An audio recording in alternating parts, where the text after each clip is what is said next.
Famous একটা নুডলসের recipe নিয়ে আমি আসছি কারিনা কায়সার। আজকে আমাদেরকে আপা করে দেখাবে নুডলসের শরবত। নুডলসের শরবত, হ্যাঁ, প্রথমে লাগবে এক কাপ পানি। এক গ্লাস পানি দিয়েছি। দেখো নুডলসটা সিদ্ধ ছিল, যার জন্য হচ্ছে কি এই পানিতে দিলেই হবে। নুডলসটা দিয়ে দেই। হ্যাঁ দিয়ে দেন দিয়ে দেন। ও এইটা কি টক ঝাল মিষ্টি করবো শরবতটা? হ্যাঁ, শুধু মিষ্টি করবো। আপনি এক্সপার্ট। মরিচ নুডলস দেবো নিয়ে আমার একটু। কোনো এই অপিনিয়ন কাঁচামরিচ দাও, কাঁচামরিচ দাও, কাঁচামরিচ দিয়ে একটু মজা হবে না? নুডলস একটু কাঁচামরিচ দিতে লাগে না? না, কাঁচামরিচ আছে, কাঁচামরিচ দিব। আচ্ছা, শরবত যেহেতু লেবু তো দিতেই হবে, আমি লেবুটা চেপে দিচ্ছি। কারিনা দিলাম, হ্যাঁ, চিনি দেবো না?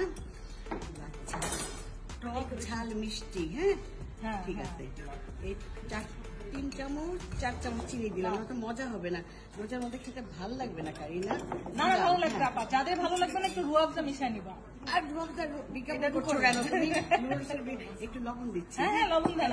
টক ঝাল মিষ্টি হবে। এখন কি করব? কাঁচামরিচ। দেখো কালারের ভেরিয়েশন এখন কত ভালো লাগছে নুডলসের শরবতটা। আর কি করব? একটা লেবু দিয়ে দিই ডেকোরেশনের জন্য।